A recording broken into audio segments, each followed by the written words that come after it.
So dear student, आज हम सीखने जा रहे हैं नरेशंस। ग्रामर का ये टॉपिक है। और नरेशंस होता क्या है और नरेशन बच्चों को टफ लगता है बहुत। इसको हम सिंप्लीफाई करके आज देखेंगे बड़े आसान से शब्दों में और बहुत ही सहज तरीके से। ठीक है, तो मैंने इस टॉपिक को दो भागों में डिवाइड किया है, जहां एक पर हम सिर्फ रूल्स देखने जा रहे हैं।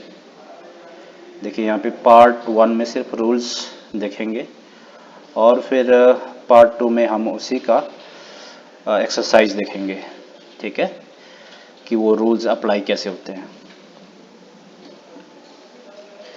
सो नरेशंस होता क्या है, सबसे पहले हमको ये जानने की ज़रूरत है। In English the process of conveying someone else's words is known as narration और रिपोर्टेड स्पीच। मतलब ये कि अंग्रेजी में जो है किसी के कहे गए शब्दों को, वाक्यों को अगर किसी दूसरे तक पहुंचाना है तो उसे हम रिपोर्ट करते हैं और उसी को नरेशन या रिपोर्टेड स्पीच कहा जाता है। To communicate what a speaker has said we typically use two main methods. कि स्पीकर ने या बोलने वाले ने बोला क्या है, उस चीज़ को बताने के लिए हम दो मेथड्स का यूज करते हैं और वो दो मेथड है ये वाले। ठीक है, डायरेक्ट स्पीच और इनडायरेक्ट स्पीच। तो डायरेक्ट स्पीच जो है वो होता क्या है, this involves coating the exact word spoken by someone. Direct का मतलब डायरेक्ट, जो भी किसी ने जो भी बोला है उसको डायरेक्टली बता देना हू बहू शब्दों में, उसे डायरेक्ट स्पीच कहा जाता है। कोटिंग द एग्जैक्ट वर्ड्स, ठीक है। The speakers original statement must be enclosed with in quotation marks. और डायरेक्ट स्पीच की पहचान जो होती है कि उसका जो उसकी जो कही गई स्टेटमेंट होती है वो कोटेशन मार्क्स से होते हैं, डबल मार्क्स, कॉमा से, इन्वर्टेड कॉमा से। ठीक है, तो वो उसकी पहचान है। शुरू में और अंत में क्लोज भी उन्हीं मतलब उसी कॉमा से होता है। इनडायरेक्ट स्पीच क्या होता है, this refers to conveying what someone said but with modification to the original wording. तो इनडायरेक्ट स्पीच में हम कुछ कुछ मॉडिफाई उसको करते हैं, अपने कुछ वर्ड को इधर उधर चेंजेस करके बोलते हैं, उस मैसेज उस स्टेटमेंट को कन्वे करते हैं, पास करते हैं, उसको इनडायरेक्ट स्पीच कहा जाता है। The reported speech should not be placed inside quotation marks. और इसकी पहचान क्या होती है कि जो इनडायरेक्ट स्पीच होता है या जो रिपोर्टेड स्पीच होती है उसको इन्वर्टेड कॉमाज के अंदर नहीं रखा जाता है, या इनसाइड कॉमा जो कोटेशन मार्क्स होते हैं उनके अंदर नहीं रखा जाता है, जबकि डायरेक्ट स्पीच जो है कॉमा के अंदर रहते हैं। तो ये डिफरेंस है दोनों स्पीच में, डायरेक्ट एंड इनडायरेक्ट स्पीच। अब एग्जाम्पल के लिए थोड़ा सा यहाँ पर देख लेते हैं कि डायरेक्ट स्पीच में जैसे यहाँ पर रीमा है और रीमा कहती है, Reema said I will go to the cinema today. तो रीमा ने कहा, पास्ट में कहा कि मैं जो है सिनेमा जाऊंगी। तो इनडायरेक्ट स्पीच उसका बनता है इस तरह, जो सेड है वर्ब, रिपोर्टिंग वर्ब, वो चेंज हो जाता है कॉन्टेक्स्ट के हिसाब से, इन्फॉर्मे या जो परिस्थिति है सिचुएशन के हिसाब से उस वर्ब को हम दूसरे वर्ब से चेंज कर देते हैं, रिप्लेस कर देते हैं। जैसे रीमा इन्फॉर्म, तो यहाँ पर जो बात उसने कही है किसी से कही है, यानी कि इन्फॉर्मेशन पास की है। सो सेड को हमने इन्फॉर्म कर दिया, रीमा इन्फॉर्म्ड मी। तो सामने कोई रहा होगा उसको बताया, लेकिन दिया नहीं है, तो कोई है जो हमने यहाँ पे लिख दिया, रीमा इन्फॉर्म्ड मी। जो कॉमा यहाँ पर है उसकी जगह हम लिखते हैं दैट, और जो कोटेशन कॉमा है ये यहाँ पर हट जाएगा। आई कौन है, आई यहाँ पर रीमा है, आई जो है यहाँ पर रीमा है। और फिर विल लगा है, ये पास्ट में चला जाएगा क्योंकि कहा जो एक क्लॉज है ये कॉमा से बाहर का ये जो क्लॉज है सब्जेक्ट प्लस वर्ब है, ये क्लॉज हमारा पास्ट में है। तो दूसरा जो क्लॉज बनेगा वो भी पास्ट में ही बनेगा क्योंकि दो क्लॉज से एक सेंटेंस बना है और कंजंक्शन दैट से जुड़ा है, तो हमने दैट बीच में लगाया। आई का बना शी और विल का हुआ वुड, पास्ट हो गया। Be going to the cinema that day, तो ये एक तो हम ऐसा बना सकते हैं शी वुड बी गोइंग, या बना सकते हैं she would go to the cinema that day. तो इस प्रकार हमने डायरेक्ट स्पीच को इनडायरेक्ट में चेंज करने के लिए कुछ कुछ चेंजेस किए, जैसे कि जो प्रोनाउन है उसको हमने चेंज किया। इसके क्या रूल है, कैसे चेंज होते हैं, हम आगे के स्लाइड में देखेंगे। तो आई जो है सब्जेक्ट के अनुसार चेंज हो करके यहाँ पर शी बन गया है, और जो टेंस है वो पास्ट में चला गया है। ठीक है, विल का जो पास्ट है वो वुड हो गया है, और बाकी जो टुडे था, जो एडवर्ब था वहाँ पर, वो भी दैट डे में चेंज हो गया है, पास्ट का समय बता रहा है। The verb that introduces the speaker's original words is known as the reporting verb. तो वो वर्ब जो स्पीकर का ओरिजिनल चीज को बताता है उसको रिपोर्टिंग वर्ब कहते हैं। जैसे यहाँ पर कॉमा से बाहर वाला रीमा सेड, ये वाला जो पार्ट है ये है रिपोर्टर का ओरिजिनल वर्ड। तो ये इसको हम चेंज नहीं करेंगे और इसको हम रिपोर्टिंग वर्ब बोलते हैं। ठीक है, ये जो कॉमा से बाहर वाला पार्ट है। फिर नेक्स्ट हमको दिया है when the speaker repeats someone else's words, this is called reporting speech. और जब स्पीकर जो है रिपीट करता है किसी दूसरों के कहे गए बात को, दोहराता है थोड़ा सा मॉडिफाई करके, तो उसको हम रिपोर्टेड स्पीच कहते हैं, जहाँ पर हमने यहाँ पर कर दिया है इनडायरेक्ट स्पीच या रिपोर्टेड स्पीच। ठीक है,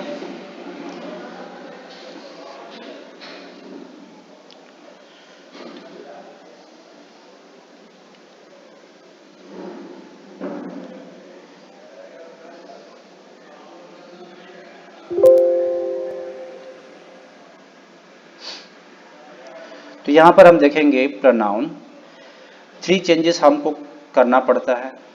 ठीक है, हम 3 चेंजेस करते हैं जब भी, मेनली 3 चेंजेस हम करते हैं जब भी हम नरेशंस बनाते हैं। ठीक है, तो पहला जो चेंज है वो है प्रोनाउन, दूसरा जो चेंज है वो हम टेंस को करते हैं, तीसरा जो चेंज है हमको करना पड़ता है एडवर्ब, यदि सेंटेंस में एडवर्ब दिया है तब।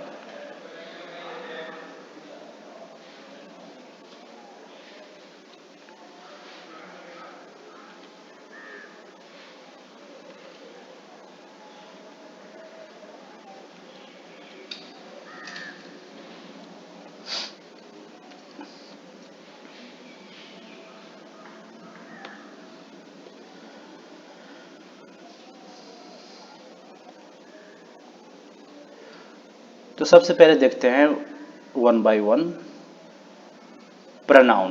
तो नंबर 1 क्या था, प्रोनाउन। इस प्रोनाउन को हम चेंज कैसे करेंगे? तो एक फार्मूला याद करना है, SON, हर एक ग्रामर की किताब में ये दी होती है।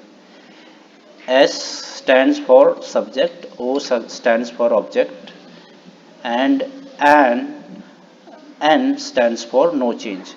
तो जो S है, S से मतलब हमारा है सब्जेक्ट, O से ऑब्जेक्ट और N से नो चेंज। और 1 से हमारा मतलब है फर्स्ट पर्सन, और 2 से हमारा मतलब है सेकंड पर्सन, और 3 का मतलब है थर्ड पर्सन। तो पर्सन आपको पता ही होगा कि इंग्लिश ग्रामर में पर्सन होते हैं। फर्स्ट पर्सन में 2 वर्ड मेन है, आई और वी। आई के ही बाकी रूप यहाँ पर है। आई से मी बनता है, माइन बनता है, माई बनता है, माई सेल्फ बनता है। अगर ये वर्ड आएंगे मी, माई, माई, माई सेल्फ, तो ये भी, इनके लिए भी वही रूल अप्लाई होगा जो आई के लिए रूल अप्लाई होता है। वैसे ही वी मेन वर्ड है, उसके बाकी रूप है us, ours, our, our self. Second person का उसी तरह है, और थर्ड पर्सन के केसेस भी उसी तरह है, objective case, subjective case, reflexive case, ये सब। ठीक है, ये इनके केसेस है, यानी कि रूप है, अलग अलग रूप।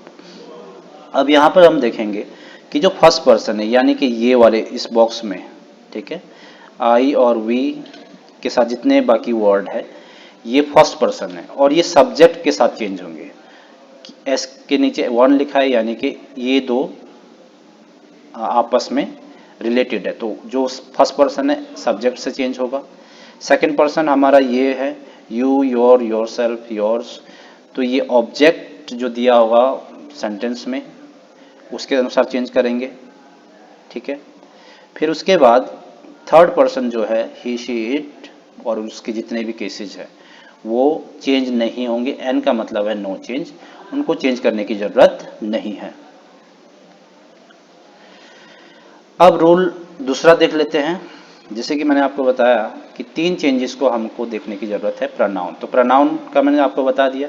दूसरा हम टेंस को देखेंगे, तीसरा एडवर्ब को। ये 3 आपको जानना जरूरी है नरेशंस को सीखने के लिए। तो पहला प्रोनाउन मैंने आपको अभी अभी बताया।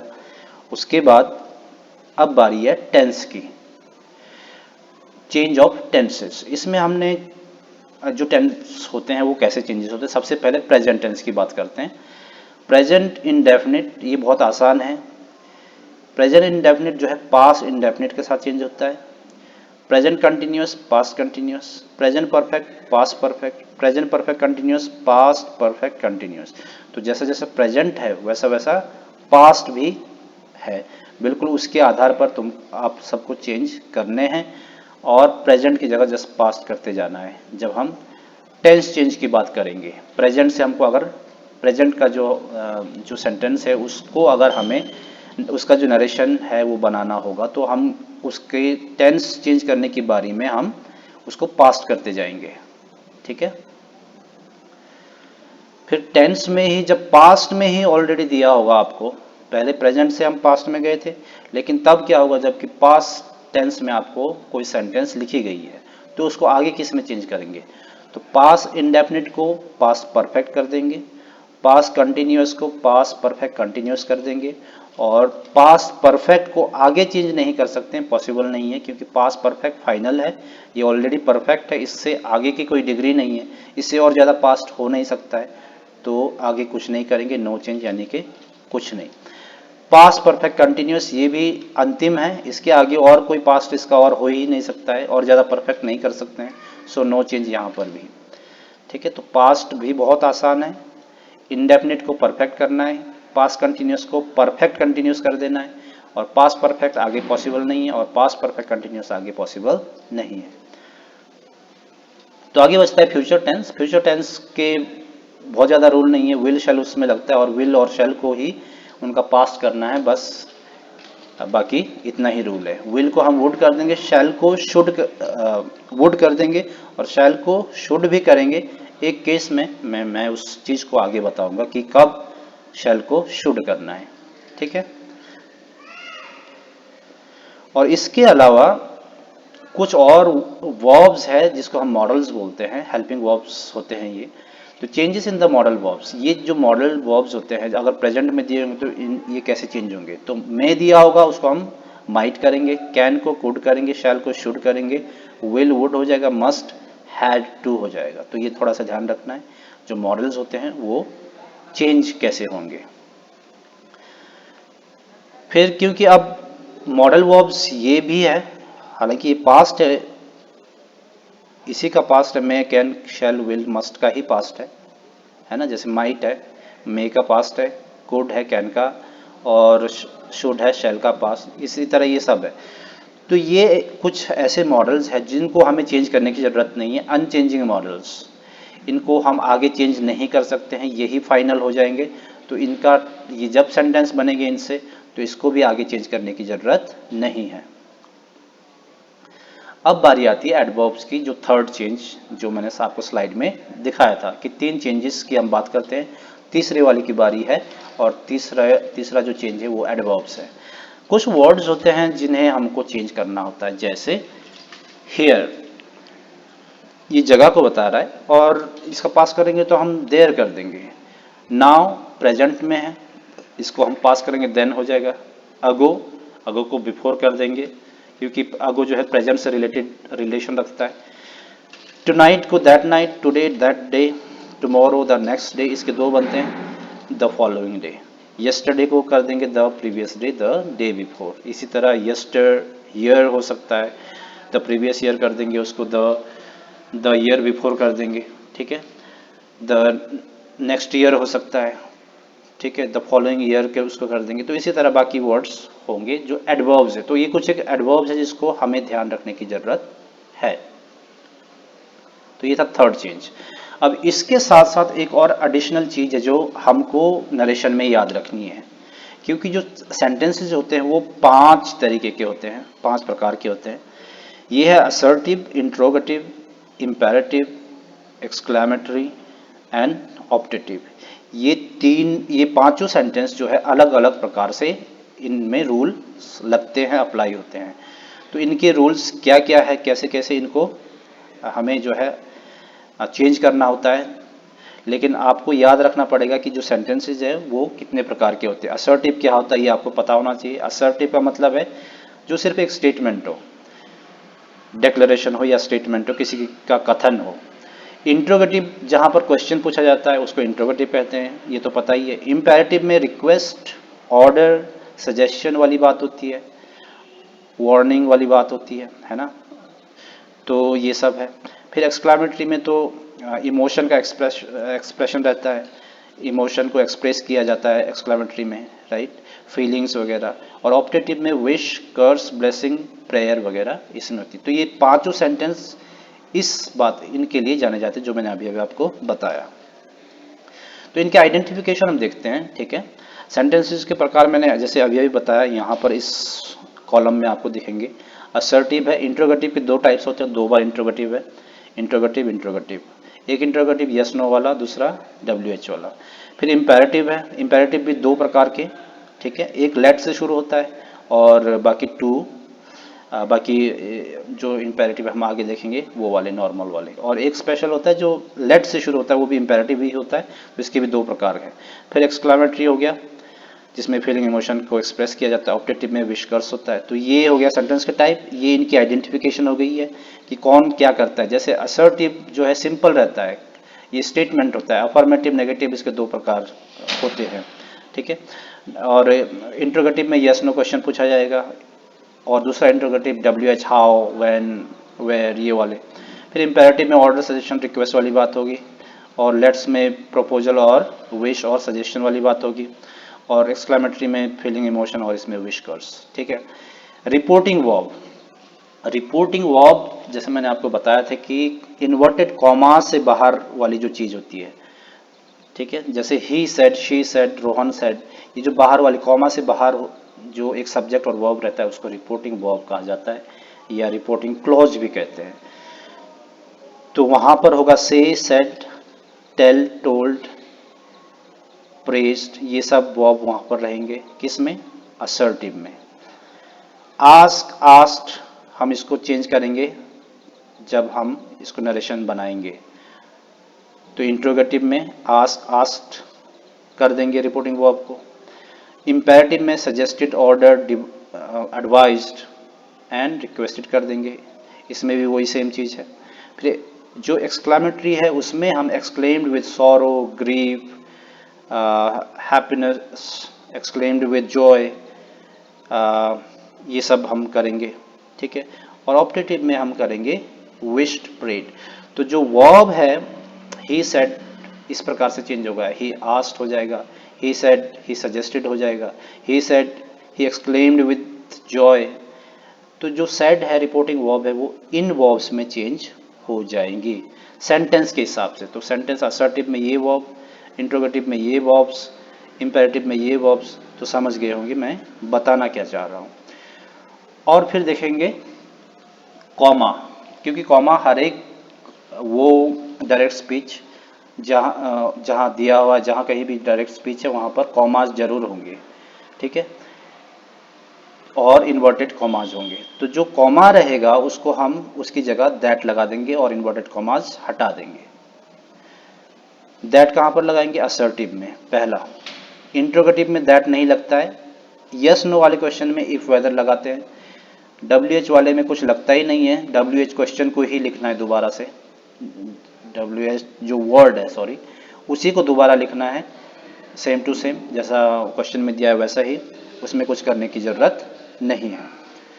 फिर उसके बाद इम्पेरेटिव में टू और नॉट टू, और लेट वाले इम्पेरेटिव में दैट, उसमें सब्जेक्ट प्लस शुड लगेगा। फिर एक्सक्लामेटरी जो सेंटेंस होते हैं उसमें कॉमा,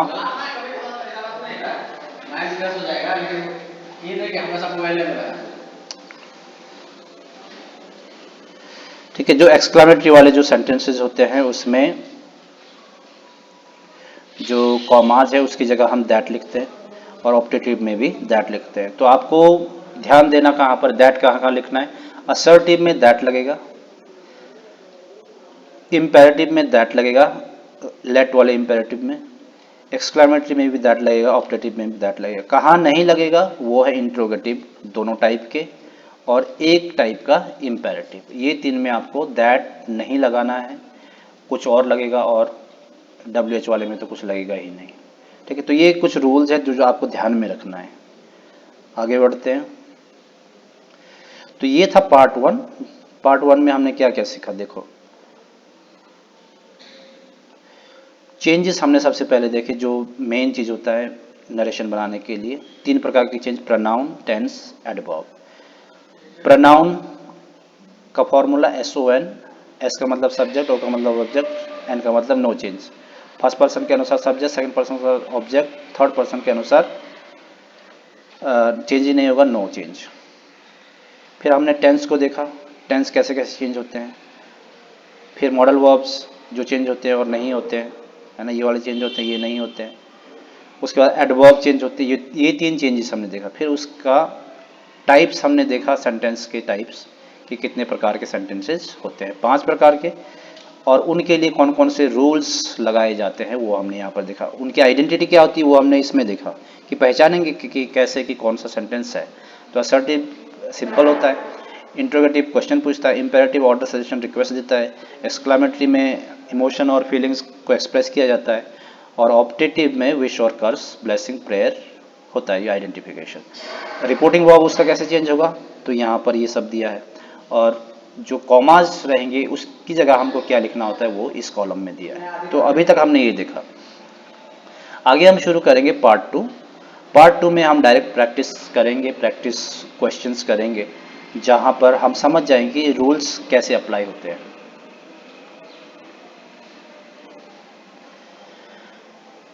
प्रेजेंट इंडेफिनिट या प्रेजेंट सिंपल जो टेंस होता है और असर्टिव सेंटेंसेस होते हैं उनको कैसे चेंज करेंगे।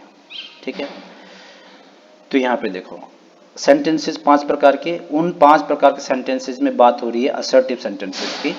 और टेंस कौन सा है, प्रेजेंट इंडेफिनिट या प्रेजेंट सिंपल टेंस। तो हम सभी टेंस को देखेंगे, लेकिन अभी देख रहे हैं प्रेजेंट सिंपल को। और सेंटेंसेस कौन से हैं, असर्टिव। डायरेक्ट स्पीच में ही सेड आई प्ले क्रिकेट, इसका इनडायरेक्ट बनेगा ही सेड, क्योंकि ये असर्टिव है। आई प्ले क्रिकेट, ना ही ये क्वेश्चन पूछ रहा है, ना ही ये किसी को कमांड रिक्वेस्ट कुछ कर रहा है, तो इम्पेरेटिव नहीं है। और ना ही ये विश कर्स दे रहा है, ना ही ये एक्सक्लेम कर रहा है। तो ये सिंपल स्टेटमेंट है, कथन है, किसी का डिक्लेरेशन है। तो इस इसका मतलब ये असर्टिव सेंटेंस है। तो इसको जब हम चेंज करेंगे, कॉमा की जगह हमने बताया था कि दैट लगता है, ये जो कॉमा है ये दोनों की जगह इसको हटा देंगे और हम दैट लिखेंगे। सेड, सेड को सेड रहने देंगे। अगर आप चेंज करना चाहते हो तो चेंज कर सकते हो सेड को एक सूटेबल वर्ब दे करके, लेकिन यहाँ पर देने की ज़रूरत नहीं है। तो हम ही सेड को सेड करेंगे, कॉमा की जगह दैट लगेगा। और आई कौन यहाँ पर है, ही है, ही, आई ही बन जाएगा। और ये प्रेजेंट सिंपल है तो past simple, he played cricket. और फुल स्टॉप लगा करके ये वाला कॉमा भी हटा देंगे। तो जिसको अभी ये समझ नहीं आया कि सर ये जो आई था वो ही कैसे हो गया, ही इसलिए हुआ क्योंकि ये जो आई है वो फर्स्ट पर्सन है और ये सब्जेक्ट के अनुसार चेंज होता है। तो सब्जेक्ट हमारा यहाँ पर ही है। जब हम इस आई को ही के अनुसार चेंज करेंगे तो बोलने वाला कौन है, ही। तो यहाँ पर आई किसने बोला है, ही ने ही बोला है अपने आप को, इसलिए आई जो है ही बन गया है। He said that he played cricket. ठीक है, आपको समझ आया होगा क्योंकि मैंने आपको रूल्स में समझाया था। फर्स्ट पर्सन सब्जेक्ट के अनुसार चेंज, SON वाला फॉर्मूला। यहाँ पे देखिए रोहन, रोहन कोई लड़का है, said to me you sing sweetly. तो जहाँ पर ऑब्जेक्ट दिया होगा, जैसे यहाँ पे मी जो है ऑब्जेक्ट दिया है, रोहन सेड किसको बोला? मी को। यानी कि इस यहाँ पर जो ऑब्जेक्ट इस सेंटेंस में वो मी है और सेकंड पर्सन है यू। यू ऑब्जेक्ट के अनुसार चेंज होता है, एस ओ एन ओ वाला फार्मूला। ठीक है, सेकंड पर्सन यानी कि टू नंबर किससे चेंज होगा? ऑब्जेक्ट से। ऑब्जेक्ट में यहाँ पर मी है। तो रोहन सेड को हम टोल्ड करेंगे क्योंकि सामने कोई है जिसको हम बता रहे हैं। जब भी हम किसी को बताते हैं, सामने कोई रहता है, तो सेड या से को हम आगे चेंज करते हैं टेल या टोल्ड में। सो रोहन टोल्ड, और टोल्ड जब लग जाता है तो टू नहीं लगता है, डायरेक्ट ऑब्जेक्ट लेता है ये वर्ब। तो रोहन टोल्ड मी, क्योंकि ये भी असर्टिव है, यहाँ पर टाइटल देख रहे हैं, हेडिंग। तो यहाँ पर ये असर्टिव है, असर्टिव में हम कॉमा की जगह दैट लिखते हैं, तो दैट लिख दिए। अब यहाँ पर यू का आई बन गया है। आई कैसे बना? क्योंकि ये जो यू है सेकंड पर्सन है और यहाँ पर ये जो मी है वो फर्स्ट पर्सन है, लेकिन ऑब्जेक्ट में है। ठीक है, इसके अनुसार चेंज होगा, सेकंड पर्सन ऑब्जेक्ट के अनुसार। और यहाँ पर हमको यू की जगह मी तो हम लिख नहीं सकते हैं क्योंकि हमको यहाँ पर सब्जेक्टिव केस चाहिए, लेकिन ये ऑब्जेक्टिव केस है, आई का ऑब्जेक्टिव केस। तो मी सैंग स्वीटली तो होगा नहीं, तो आई सैंग स्वीटली। यू को हम आई में चेंज करेंगे, क्यों? क्योंकि मी के अनुसार ये चेंज हुआ है। यहाँ पर मी है इसलिए मी का सब्जेक्टिव केस हमको आई चाहिए, क्योंकि हमको यहाँ पर सब्जेक्ट बनाना है। तो सब्जेक्ट में क्या बन गया? आई। और सिंग का सेकेंड फॉर्म होता है sang. You sing sweetly present simple है, you sang sweetly past simple है। और जो हमने जो टेंस चेंज का जो रूल देखा था, हमने देखा था प्रेजेंट सिंपल जो है पास्ट सिंपल में चेंज होता है, इसलिए यहाँ पर जो है ये पास्ट सिंपल हुआ है, सिंग सैंग में चेंज हो चुका है। फिर आगे देखेंगे, ही सेड शी राइट्स। अब थर्ड पर्सन, तो मैंने आपको यहाँ पर बारी बारी से सभी का एग्जाम्पल दिया है। यहाँ पर फर्स्ट पर्सन, यहाँ पर सेकंड पर्सन और यहाँ पर थर्ड पर्सन। शी क्या है? Third person. He said she writes, indirect बनेगा ही सेड, कॉमा की जगह दैट। शी चेंज नहीं होता है, third person no change, she का शी। और राइट्स जो है प्रेजेंट सिंपल है, शी राइट्स। अब इसको हम पास्ट सिंपल करेंगे तो शी रोट। तो इतनी आसानी से हम इसको चेंज कर सकते हैं, रूल्स आपको पता होना चाहिए। तो ये था प्रेजेंट सिंपल को चेंज करना असर्टिव सेंटेंसेस वाले टाइप में। अब हम देखेंगे next present continuous. Assertive sentence वाला टाइप है और प्रेजेंट कंटिन्यूअस कैसे चेंज होगा। ही said I am playing cricket, तो ही सेड कॉमा की जगह दैट।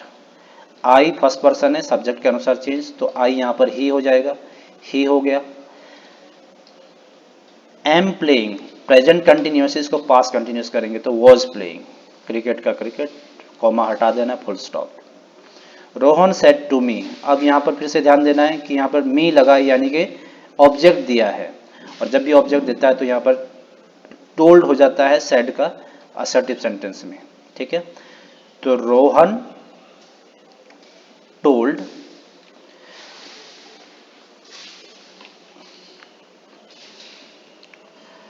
असर्टिव सेंटेंस में देखेंगे कि Rohan said to me you are singing sweetly. Rohan, इस सेड को जो है हम चेंज करेंगे मीनिंग के अनुसार, कॉन्टेक्स्ट के अनुसार। तो सेड मतलब एक अच्छी बात कही है, तारीफ की है, तो हम यहाँ पे कॉम्प्लीमेंटेड लिख दिए हैं, या हम लिख सकते हैं प्रेज्ड, तारीफ की है उसकी। तो रोहन कॉम्प्लीमेंटेड और डायरेक्ट ऑब्जेक्ट लगेगा मी, तो सेड चेंज किया कॉम्प्लीमेंटेड में, कॉमा है यहाँ पर तो दैट लगाएंगे। यू सेकंड पर्सन है, ऑब्जेक्ट के अनुसार चेंज होगा, ऑब्जेक्ट में ऑब्जेक्टिव केस है क्योंकि ऑब्जेक्ट है तो ऑब्जेक्टिव केस ही लगेगा, लेकिन हमको यहाँ पर यू की जगह जो है सब्जेक्ट चाहिए क्योंकि यू यहाँ पर सब्जेक्ट का काम कर रहा है।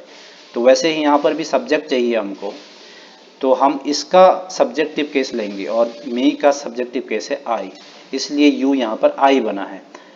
और आर सिंगिंग जो है प्रेजेंट कंटिन्यूअस है, इसको पास्ट कंटिन्यूअस करेंगे तो आई वॉज सिंगिंग स्वीटली। फिर आगे देखते हैं, डायरेक्ट स्पीच में दिया है he said she is writing. अब देखो मैंने फिर से तीन सब्जेक्ट्स उठा लिए हैं, फर्स्ट पर्सन, सेकंड पर्सन और थर्ड पर्सन। यहाँ पर आई है, यहाँ पर यू है और यहाँ पर शी है। तो थर्ड पर्सन चेंज नहीं होता है, सिर्फ बीच में दैट लिखना है और टेंस को चेंज करना है। तो ही सेड, कॉमा की जगह दैट, शी चेंज नहीं होगा तो शी का शी, इज का वॉज हो जाएगा प्रेजेंट कंटिन्यूअस पास्ट कंटिन्यूअस में, तो वॉज राइटिंग, और कॉमा कॉमा हटा करके फुल स्टॉप लास्ट में। तो ये भी हमने इनडायरेक्ट में चेंज कर दिया। तो इस प्रकार हमने देखा कि जो टेंसेज है वो कैसे चेंज करने हैं। प्रेजेंट कंटिन्यूअस का देखा, असर्टिव टाइप चल रहा है। प्रेजेंट परफेक्ट का देखते हैं। He said I have played cricket, he said comma की जगह दैट, और आई का बनेगा ही, क्योंकि ऑब्जेक्ट के सब्जेक्ट के अनुसार चेंज होगा तो ही बन गया। ये प्रेजेंट परफेक्ट है, हमको पास्ट परफेक्ट करना है तो हैव की जगह हैड प्लेड क्रिकेट, कॉमा वगैरह सब रिमूव कर देना है। रोहन सेड टू मी, फिर ऑब्जेक्ट आ गया है, you have some sweetly, object इसलिए आया क्योंकि यहाँ पे सेकंड पर्सन है। तो रोहन कॉम्प्लीमेंटेड, सेट का कर दिया कॉम्प्लीमेंटेड, और मी हो गया, यहाँ पर जो कॉमा है उसको हटा करके दैट, आई को मी के अनुसार चेंज करना है लेकिन सब्जेक्टिव केस लेना है, तो मी का सब्जेक्टिव केस आई।